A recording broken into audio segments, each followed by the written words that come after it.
out of line. Let Philadelphia freedom ring and patriotic voices sing. Red, white, and blue, never give up. You represent America! Hoping and praying for a brighter day. I listen to my heart and I obey.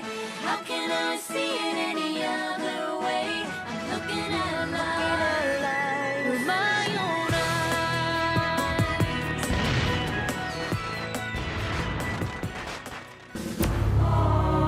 Here are some exciting scenes from today's episode of Liberty's Kids. It's never been clearer to me than right now. We have got to separate from England. At Lexington and Concord, the British fired on Americans. It's time for them to get as good as they give. It's time for the first American attack on the Redcoats.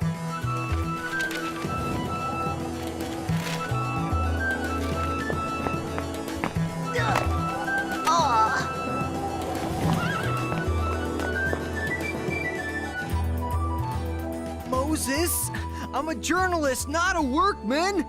You're whatever I need you to be in order to get the Gazette to the people of Philadelphia. Yes, James. Be a proper patriot and stop complaining. Mayor's here! Hey! Oh, please. Is there anything addressed to Miss Sarah Phillips? Oh, Monsieur Henri Lefebvre, I am expecting a large shipment of gold doubloons from off the coast of Virginia. A small shipment? Perhaps some news from the continent. Here. Over here. Over here. Thank you, my boy. Franklin. There's no word from my father? I'm afraid letters from Ohio are few and far between, Sarah. This separation cannot continue. I will make a home with him in the colonies. I vow it. Nothing for me, neither? Nothing for you either. However, I did receive these out-of-town newspapers. Finally! My doubloons? Perhaps the next Mayo.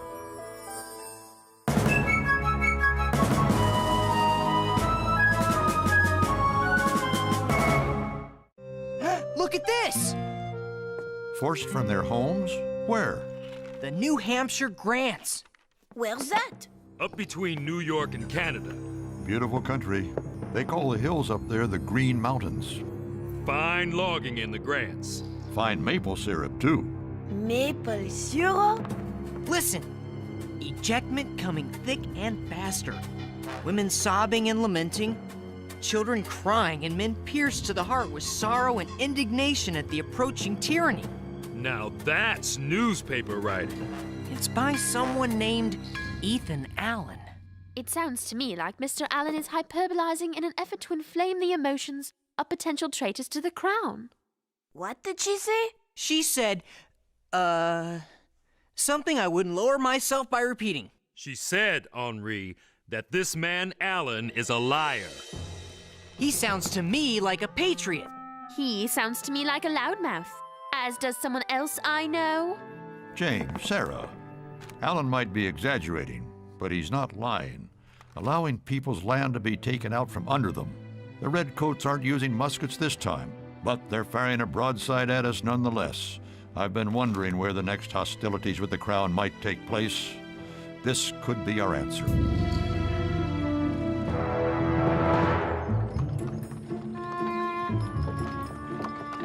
You have as much chance of filing a better story than me as a man has of walking on the moon. You're rather sure of yourself for someone with a chunk of venison stuck between his teeth. Where? Oh, got it. Thanks. Look out!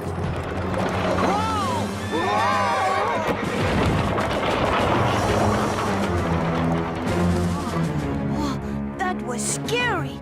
Can we do it again?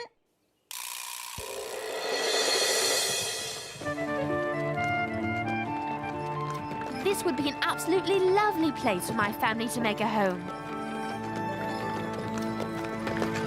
Thieves! Let me do the talking. I do not need you to take care of me. Thank you. I will talk with these. Afternoon, youngsters. Can we search him now, Tom? Can we search him? That won't be necessary, Luke. Our friends here will be happy to show us anything interesting they might be carrying about their persons. Won't you, kids? A ways back, we passed a guy who looked real rich. You can probably catch him if you hurry. Come on, Tom. Let's go get him. You're a clever pup, ain't you? Now tell old Tom what you're really doing up in these parts. I am a journalist and demand safe passage in the name of King George III.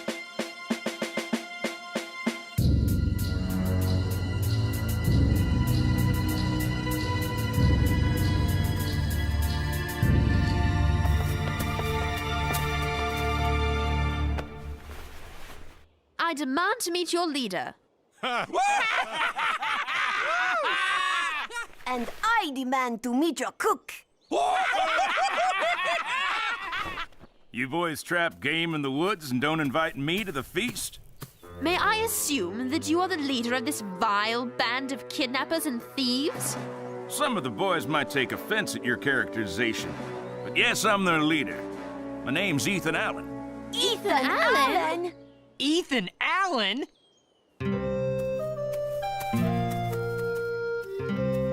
All I did was ask you where the finest land is to be found in the Grants. You Tories come here and expect us to just hand over our land and property? Are you mad or stupid or you just a thief? I can answer that. You call me a thief? You're the one who had me bound and gagged and dragged here against my will. My men were doing their duty. And anyway, you're free now, aren't you? If you won't show me the land, I'll go see it myself. You'll do nothing of the kind, my little redcoat. Yum, maple syrup. No more will you steal our homes out from under our very feet. And, sad to say, no more can we fight your tyranny peaceably. So often have the pleas and arguments of our lawful committees been ignored by your king. Ah! Ethan, on our way here, we saw a man riding a gilded chariot. Pendrake's back. Tom Buell, boys, Pendrake's back. Pendrake? You sure? Our young scout, Mr. Hiller, saw him.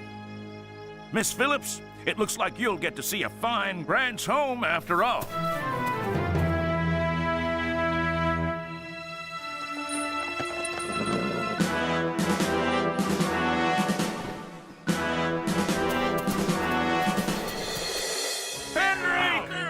You will leave my property immediately.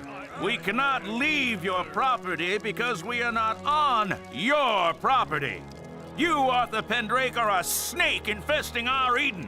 We ask you one more time to leave this place peaceably.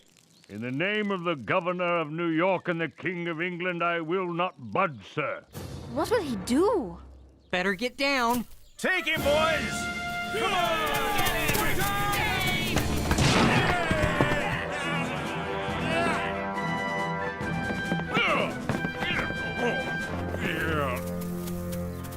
Anyone else in the house? No, Ethan. Set the horse free.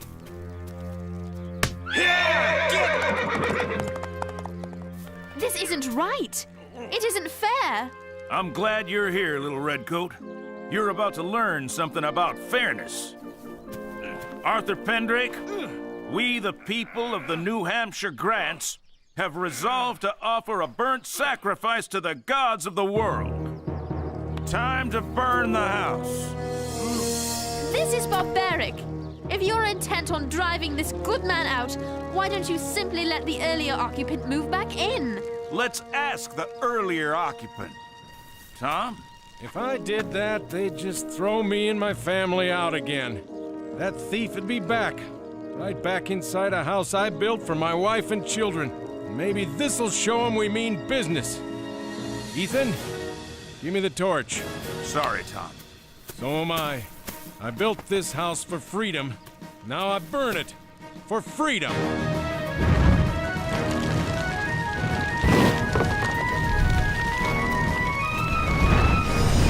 Go your way now.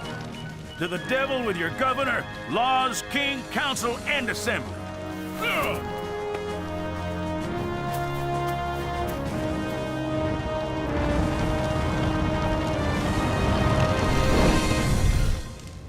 people have three inalienable rights, James. Rights that they cannot be denied. And those are the rights to life, liberty, and property. If the government fails to protect those rights, it's the people's right to revolt and form a new government. It's never been clearer to me than right now. That's exactly what we have to do. We have got to separate from England. At Lexington and Concord, the British fired on Americans. It's time for them to get as good as they give. It's time for the first American attack on the Redcoats. Finally! You wouldn't dare. No more burning houses. No more Arthur Pendrakes. The Green Mountain Boys are gonna take Fort Ticonderoga in New York.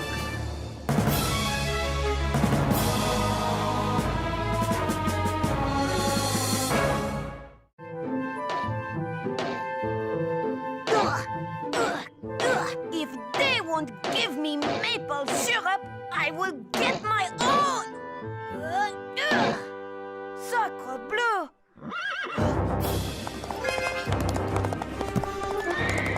A redcoat! Violence, Colonel Allen, is never justified. It's the people's right to revolt. Just where did you get your outrageous excuse for a political philosophy anyway? Well, let me think. I remember now. That's right, Mr. John Locke from Pensford, England. Oops!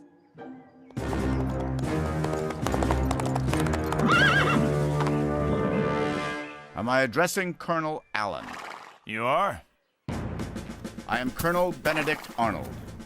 Colonel, I have been commissioned by the Massachusetts Committee of Safety to raise a regiment which I have done to attack Fort Ticonderoga. To that end, I hereby order you to turn over to me complete and utter command of the Green Mountain Boys.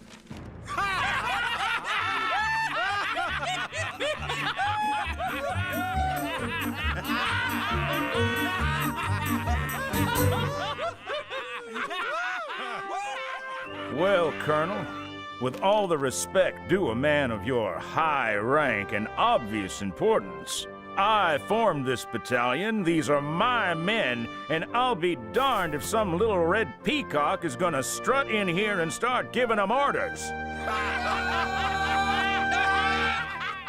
This is not a request, Colonel. This is an order. If you will not obey it, I will force you to obey it. You and every single one of your so-called soldiers. How you gonna do that? Go back to your committee of safety? The Green Mountain Boys are serving under Ethan Allen, or the Green Mountain Boys are going home. Captain, this attack is too important to jeopardize by sniping between fellow patriots. So I'll make you a deal. I'll let you share command of the boys here and ride with me in front of them, if you agree not to cause any trouble for us back in Massachusetts. But remember, no one gives orders to these men but me. Ever. Are we agreed? He'll never do it. He must do it. Agreed. Colonel Allen! A redcoat riding this way on the white horse with a bright red jacket. He was a shrimp, but he... Did you spot the British soldier too, monsieur?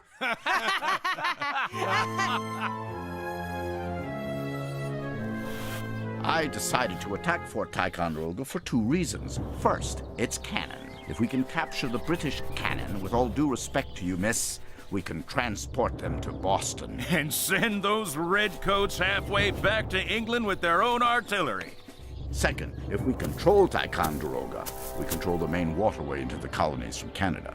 And then, my boy, nothing goes on, in, or out of that water unless we Americans say it does. Now, our spies tell us there are only 50 or so British soldiers defending the fort. But we're expecting a heck of a fight anyway.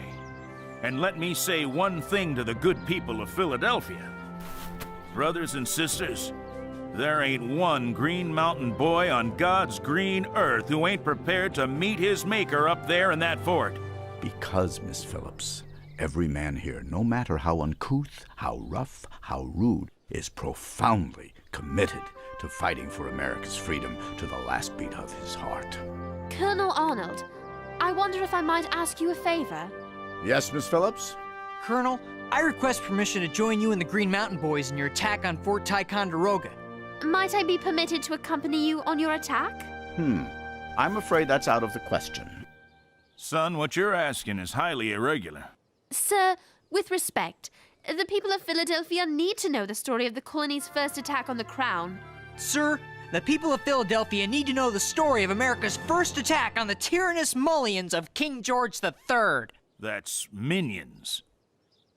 Well, I suppose in their way the Green Mountain Boys are highly irregular too. You'll stay as much out of harm's way as possible. Yes, sir. I don't doubt that the Pennsylvanians need news of our attack, Miss Phillips, but I'm afraid they'll have to get it from someone less qualified than yourself. I simply cannot permit a proper young lady to accompany troops into combat.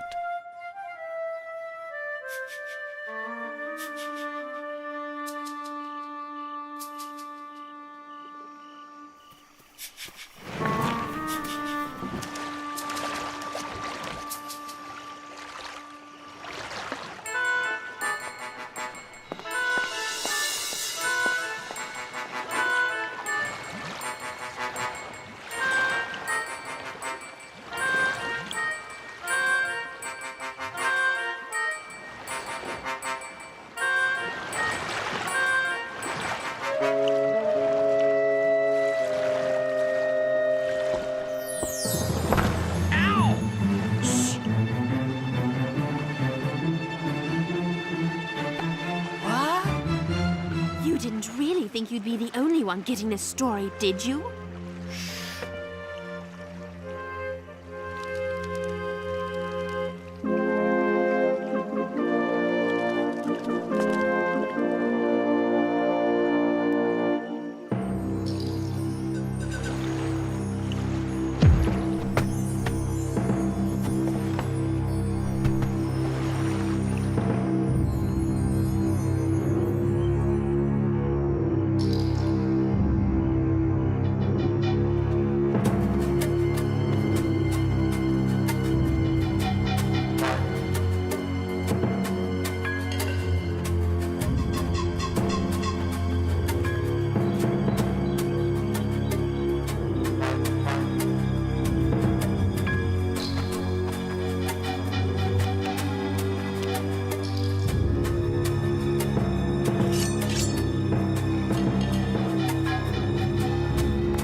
Misfire!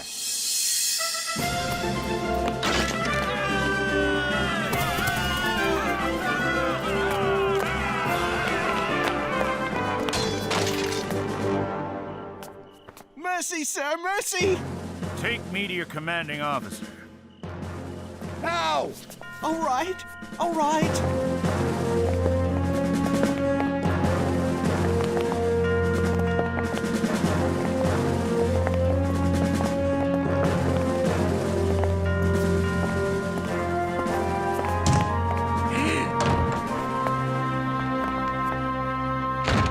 In the name of God and the Continental Congress, I demand that you surrender this fort.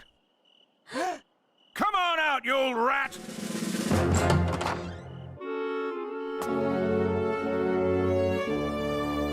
My sword, sir.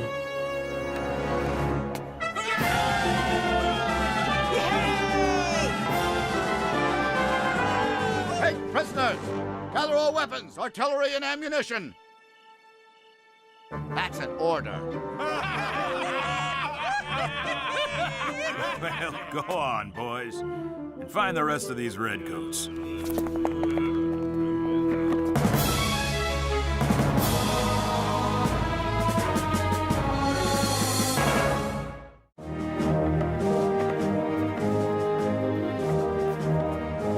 Gather the artillery, collect the cannonballs and musket shot outside.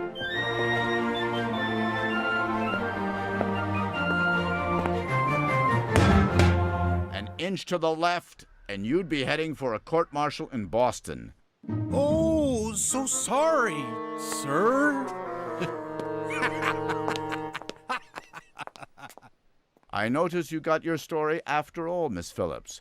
I do hope we meet again under more favorable circumstances. I believe you would like my father. Major Phillips, retired. I understand he was a fine soldier. Please send him my best regards. I shall do so, Colonel. I had dreamed that he might join me in the Grants someday.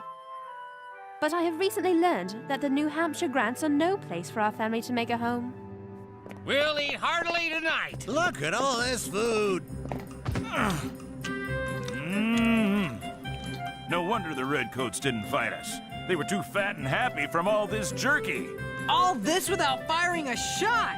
We're gonna whip those redcoats in no time! Don't get cocky, son. We've a long way to go before we win our freedom. Hold on there, Edward. Wasn't that little French weasel trying to drum up some of this stuff back in the Green Mountains?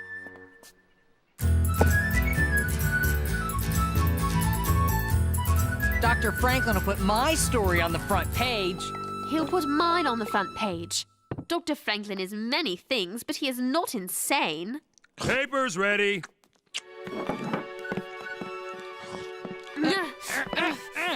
Who got the front page?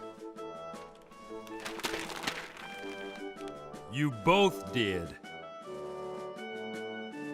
I never thanked you for not giving me away on the boat that night. I had to let you write that story. How else could I prove that mine was superior? Spell superior.